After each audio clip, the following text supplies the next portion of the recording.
Good morning. Morning. Well, there's a number of developments since we last spoke, since Sunday's game. I'd first like to start with thanking Ted Thompson, both personally and professionally, for all that he's done for our organization and for myself personally as he transitions into his new role. We've had a number of changes already in our evaluation process, starting with our coaching staff. I'd like to thank Dom Capers, Mike Turgovac, Scott McCurley, and I just was informed this morning Tim McGarrigle will pursue a new opportunity also. So these guys contribute a lot to our success here during their tenure. Offensively, thank Alex Van Pelt. He's pursuing other opportunities, personal contractual decision that him and I both mutually agreed on. So he will not be back as our quarterback coach. Edgar Bennett, I'm in conversations with Edgar currently. We're going to make adjustments to our offensive coordinator position. So currently working through that. So that's kind of the state of the coaching staff. Defensive coordinator-wise, I will both interview external and internal candidates. So that process will start here in the near future. We obviously have the GM search going on.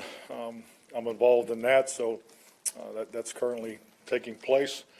And then also, let's say Tuesday, we had our annual, well, you wish it was an annual, the player exit interviews. So, I mean, I meant by that is we don't have it if you win the Super Bowl. So that was very productive. Had a chance to sit down with our football team, talk extensively with our players, and generate a lot of healthy conversation out of that. So that's kind of the state of where we are in our evaluation process. And with that, I'll take your questions. Mike, when it comes to the offensive staff structure, are you still going to call plays though moving forward? Moving forward, yes, I will call the plays.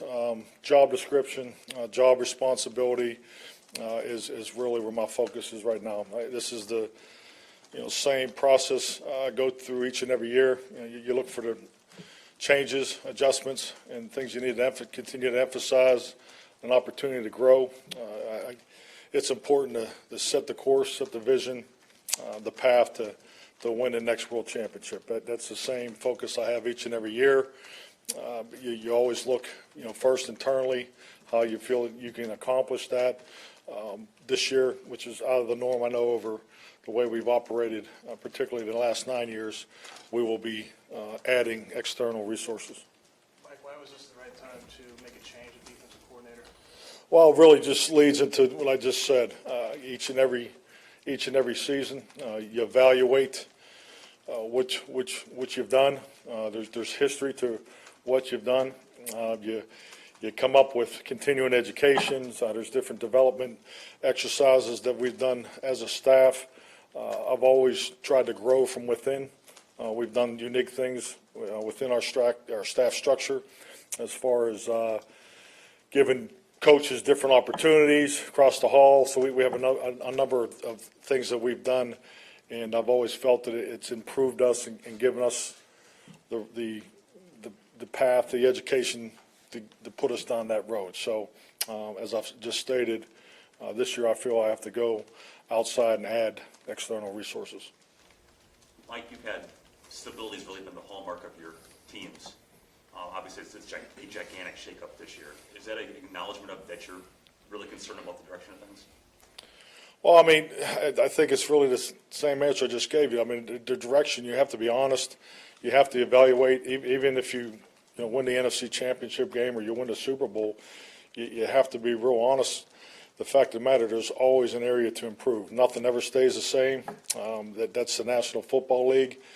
I think that's as true as a statement as I can give you. I mean, it's just because of what you did yesterday doesn't mean it's going to happen today. I mean, that's how competitive it is. So you have to look for the opportunities, the method, the education, the application, how to have continued success. And that's the biggest challenge. So this is really a reflection of this is the course that I'm taking that I feel gives us a chance to be successful.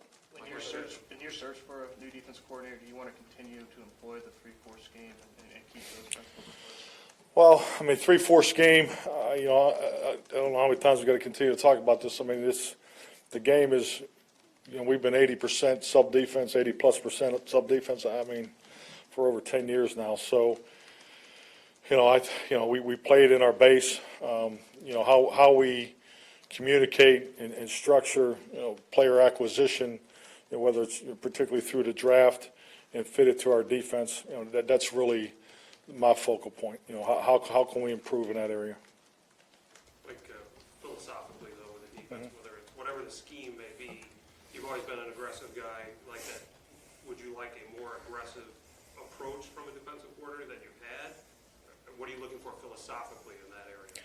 Well, I mean, the problem coming in here to answer questions, I'm trying to stay away from generalities. But philosophically, if I want to give a philosophical answer, the defense needs to be better than the offense. I mean, that has to happen. So you got four ways to do it. You got player acquisition, you have player instruction, obviously player finance, who you pay to build your roster, and you have player performance. I mean, there's so many things out there that we can advance in as far as analytics, sports science, and so that's where I'm focused on the details of how this locker room's surrounded, and it's about advancing the guys that are already in our locker room. We have a strong history of developing young players, maximizing their abilities, but we can always get better. And that's really where I'm at with it. So the defense, we need to be better. Mike, with however the new GM search pans out, would you like a larger role and voice when it comes to player acquisition and personnel? Well, role, job description, job responsibility. The most important thing is the communication and the connection between the GM and the head coach. So that's the focus. Anytime there's success, you want to make sure everybody gets credit for it, and no different with failure. When there's failure, I'm at the front of it. I'm ultimately responsible. So, it's about working together. It's not a one-man show. I believe that. I don't believe in the total control. I think the job's too big for one person. I think everybody in our business has an ego. If you don't, you get squashed. But the maintenance of your ego is critical. So this is not a power-hungry moment. This is about doing what's in the best interest of the Green Bay Packers. Mark Murphy and I have talked numerous times about the Packer way, and I believe in it.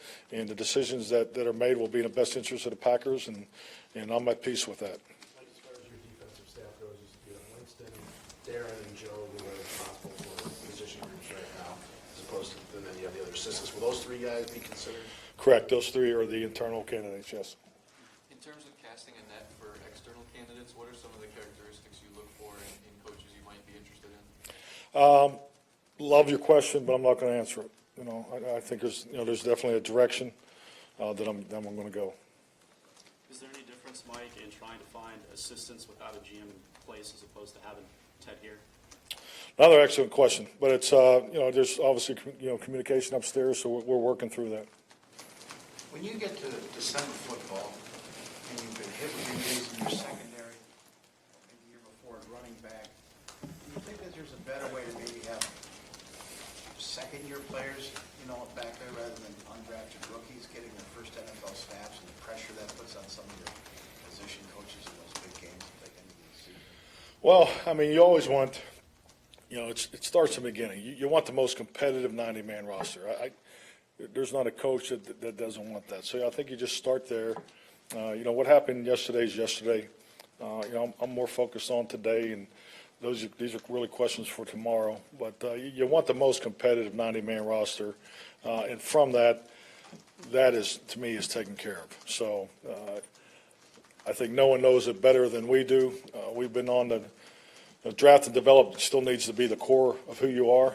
We've done it now for 12 years, so I think we do a really good job of, and I talk about this extensively here, your younger players, that gap between your younger players and veteran players, you gotta fill that in. And you can see the history of our teams. We've played our best football at the end of the year.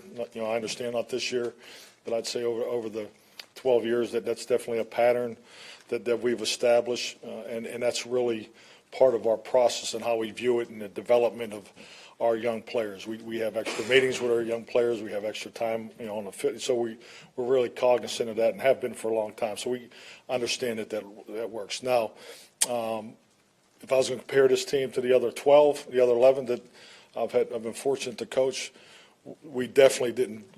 The gap didn't close fast enough this year, and there's not a lot of doubt. So, and it's really, I think you could put last year is not far behind. We're having guys probably play a little too soon, and that's tough. But that's, I think it's something that goes on around the league too. We're not the only ones doing it. So I think it's a state of our league.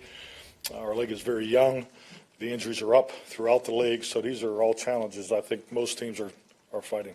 Mike, how involved will you be in the coach GM search? I'm involved. I'm involved. I'll just state that. But really, any particular questions of the GM search and candidates and so forth, really should be directed towards our president, Mark Murphy. Mike, Mark did say yes, or when I say yeah, there's news conference, it was all running together now. The new GM has the power to hire and fire a head coach. You got your extension. I'm just curious, with someone, whoever that may be, coming in, where you think your job security is right now.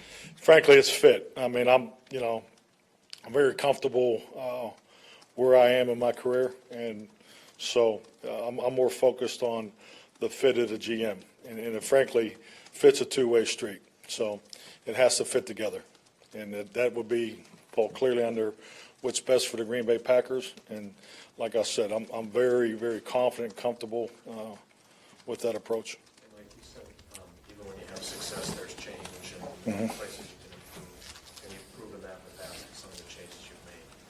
But is the extent of the changes this offseason, are we at this point if Anthony Barr doesn't break Aaron Rodgers' collarbone? Like, did you find something out during that time that made you feel like you really needed to make a lot of changes, or why are we where we are? I'm not sure I follow you. You mean just because of the number of changes? Yeah, I mean, you've had smaller changes before, but this is there's a lot of changes here on both sides of the ball. Yeah, definitely. I think it goes back to my opening statement. I mean, there's a lot of, or the first question, there's a lot of things that go into these changes. I mean, there's also progressive thinking involved too.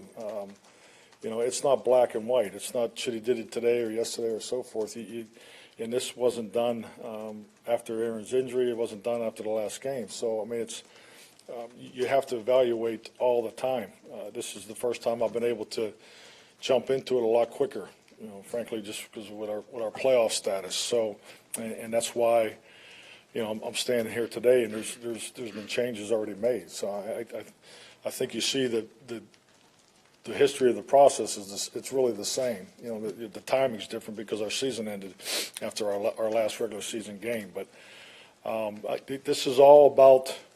It's clear. It's clear to me. If I can do it internally, obviously. I mean, that's what I want to do. I mean, it's the part that no one wants to talk about is the personal aspect of it. It's that's what keeps me up at night is the personal changes that you make, and I'll never ever be comfortable with that. So, but this is my professional responsibility. It's in my job description, and I have to do what I feel gives the Green Bay Packers the best opportunity to win it all in 2018. That's why I'm standing here answering these questions. So missing the playoffs does not make you more feeling more like you have to make changes? Well, I think it's 2 + 2, Jason. I mean, why did we miss the playoffs? I mean, when you say you have a standard at the Green Bay Packers, it stops right there. I mean, the standard at the Green Bay Packers is to win world championships. Now, are we doing enough to win a world championship, or are we doing everything we need to do to win the championship? That question needs to be answered. It needs to be answered throughout football operations. So I know what I'm in control of. So I'm in control of making sure we're doing everything we can to win the championship. So that's what this process is. So it's not, if Aaron Rodgers gets hurt, and the point I'm making is it's to win the world championship. You don't get to say, but if Aaron doesn't get hurt, that's a loser's mentality. We don't operate that way, and that's the facts of how leadership views this. Mike, has Aaron does he talk to you throughout this process now, these last few days? Obviously, he was close to Alex. I mean, I know he's not making decisions, but how much do you value his opinion, input? How much do you seek? Well, I think it's very important, and I don't think this is really fair, Darren.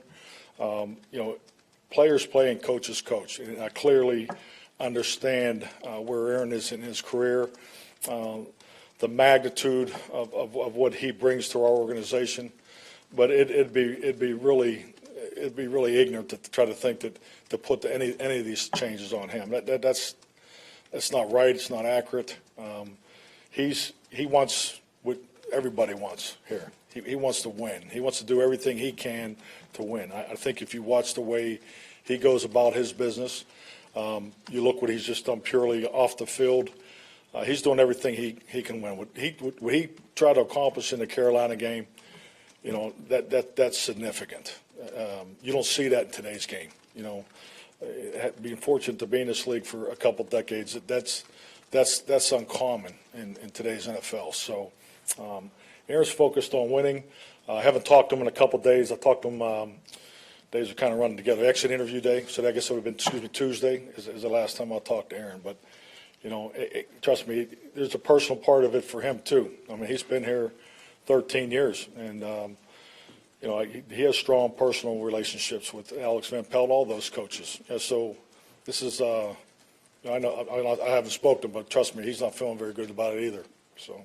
Well, you're talking about your in-house candidates for defense. On offense, you're relatively young in your staff, except for James. Is he I don't know how you're going to structure it. You said it.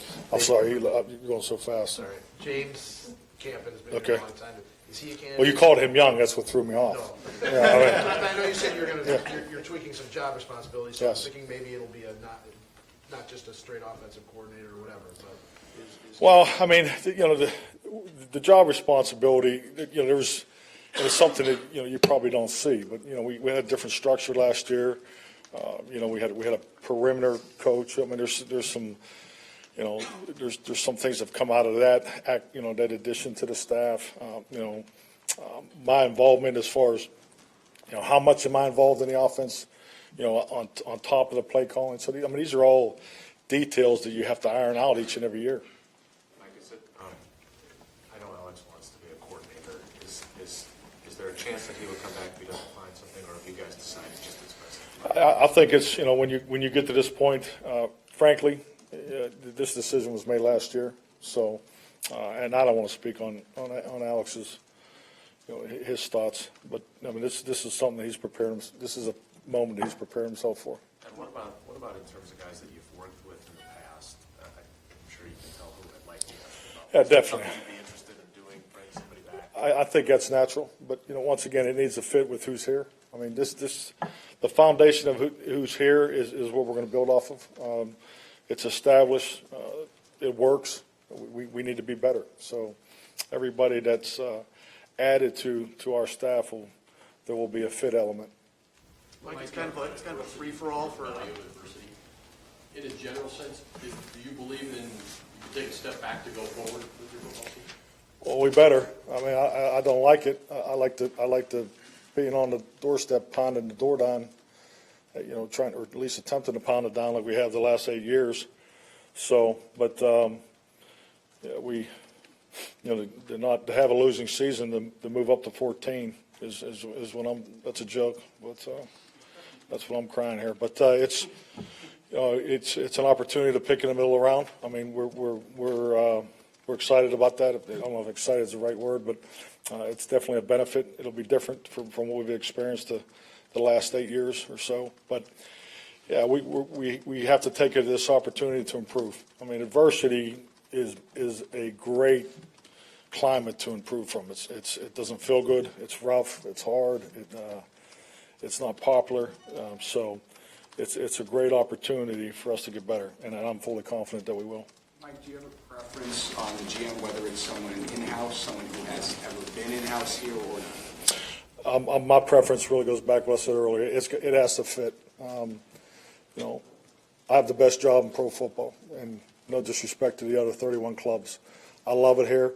I want to be here, but it has to fit for me too. I've done this job long enough. And I wouldn't want the GM to hire me or partner with me if we don't fit together, because you're on a path for, it's either short term or long term. It's going to be a lot difficult to get where you're going to go. It has to be a partnership. I go back to Ted's opening press conference when I was fortunate enough when he hired me, and he talked about partnership, and those words have always rung true. And we had a hell of a partnership for 12 years. Is it important in the GM role, with the way that this organization is structured, to have someone with a football scouting background in that job?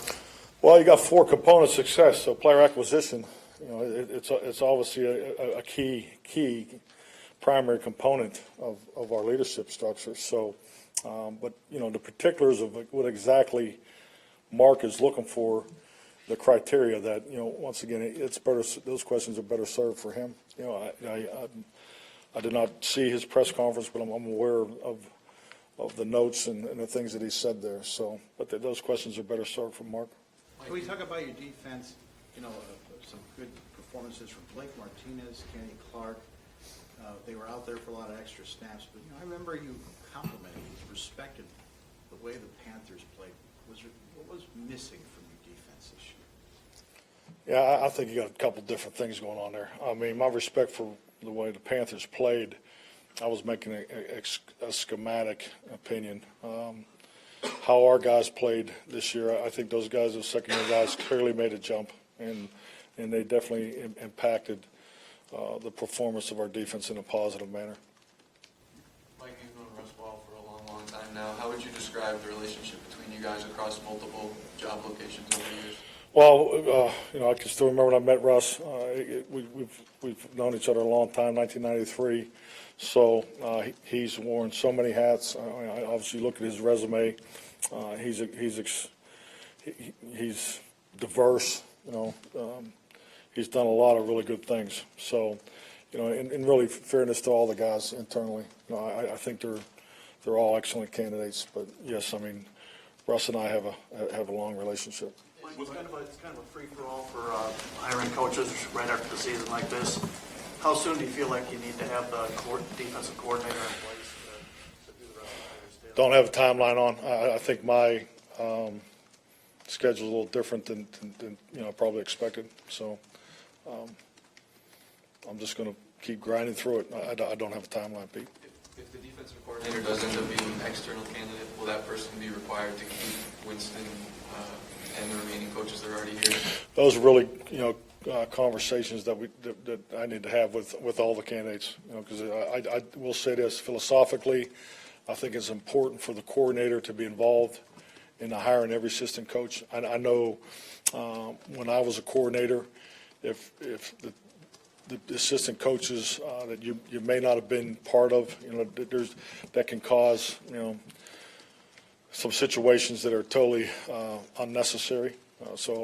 And sometimes that's avoidable too. I mean, you got to be realistic about the coaching industry and the market of coaches, what's going on right now too. So, but preferably you like to have the coordinator involved in hiring all the assistants. Mike, were you disappointed that there wasn't more production from the backup quarterback spot for 3 years with invested in Brett Hundley this year? Will it be competition this offseason? Well, I think that's a statistical question, number one. I think there's a lot of good things Brett did. There's definitely things that I think have been highlighted and probably blown out of proportion that didn't go right.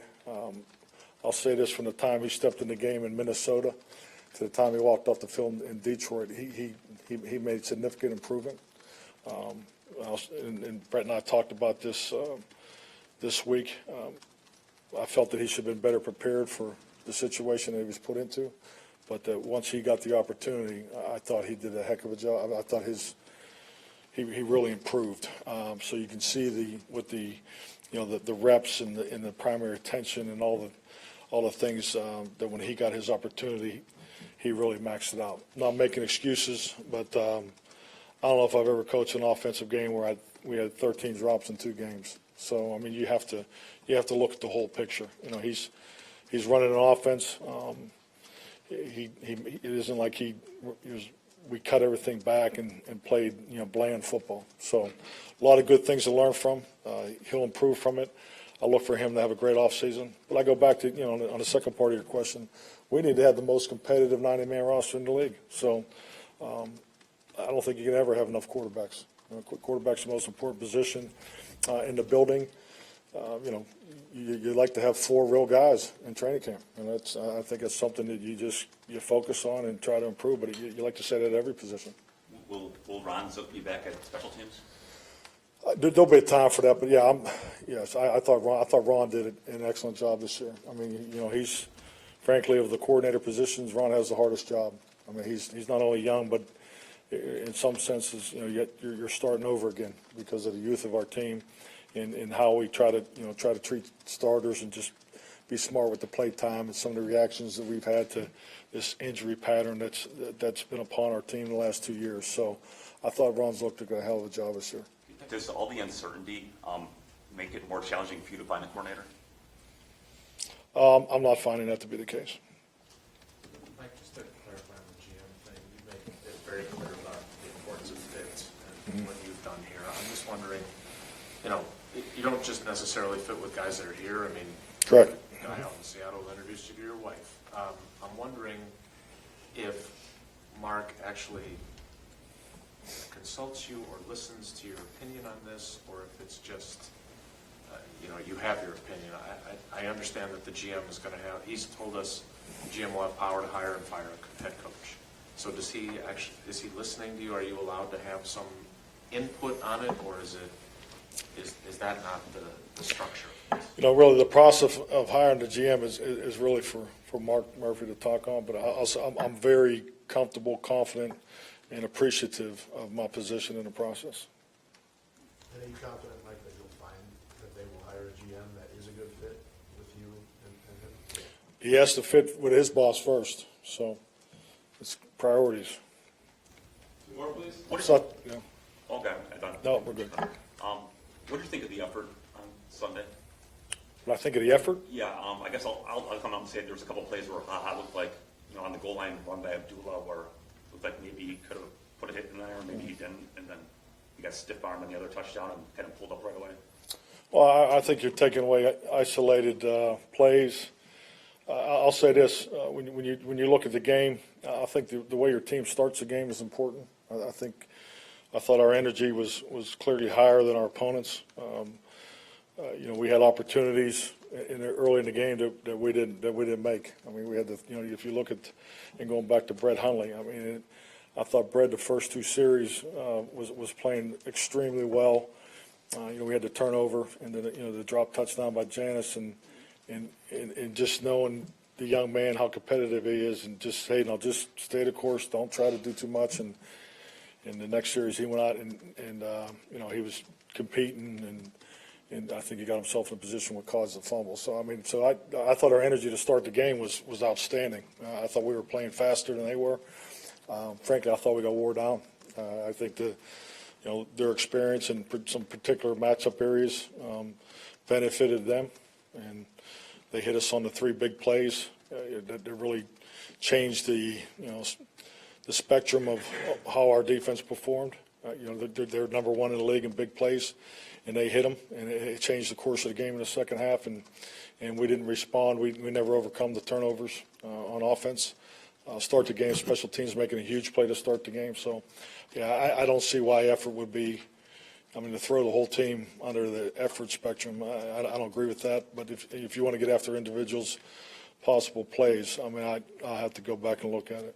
One of the things Ha did say after the season, if you don't have chemistry in your team, it's tough, and he thought guys had different motivations for coming in here, some playing just for individual accolades or whatever. What do you make of that? Well, I can only go off of my conversation with Ha. He's got a huge heart. He was emotional in our conversation. Disappointed the way he played, but he wants to win. He wants to be a bigger part of the leadership group in the locker room. There's a pretty common theme amongst our team that leadership needs to be better in the locker room. So his frustration more with me was more about just the rotation of more injury than felt like he had to play a lot of 2-shell safety most of the year to cover up the changing of the corners, and so I think our guys were frustrated. They felt like they were a little bit handicapped.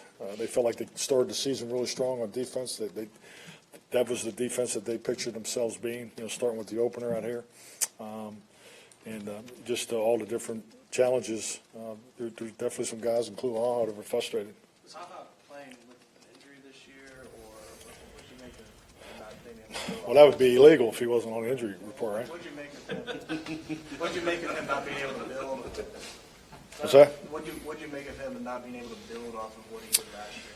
Well, I think it just goes to my last answer. I think I think he's he's a product of some of the things that went on, and players are frustrated. And hey, when you have success in this league, everybody takes notice. I'm not making excuses for him, but I mean, Haha's one of our core guys. He's been to the Pro Bowl for a reason. So, I look for him to go home and digest it and hit it running like he always does. So, Haha Clinton Dix is a Green Bay Packer. I love his passion. I love his commitment to the team. I think words of frustration. Hey, at least he's frustrated. Conflict is good. I think it's a good thing that he's expressing himself and because it's all about winning. He understands what the deal is here. So, and he wants to get that done. Mike, are there some things you've learned about yourself through a trying season? I'm not really in the point. I'm not really in a position right now to self-evaluate. So I need to be better. That's clearly. We're 7-9 this year. That's not good enough. Mike, the other really vocal member of the secondary was Demarius Randall earlier this week, and he said that he felt there were times when players were making mistakes throughout the season and there were no repercussions for them. They continued to be put out on the field when they were making mistakes and allowing big plays or touchdowns week after week. Do you agree with that assessment? No, I don't agree with any individual's just one assessment. I think that, once again, you're talking about words of frustration, and just I'll tell you what I told Demarius. He needs to focus on himself. He's got to clean his own house, and that's what I look for him to do in the offseason. He did a lot of really good things. We all understand what happened in the Chicago game, but I thought from the Chicago game on, he played at a very high level. Probably played his best football of his career. But then he didn't play the last two games. So he needs to go home and self-evaluate and clean his own house. We all need to clean our own house. We did not play to the standard of the Green Bay Packers, regardless of losing our best player.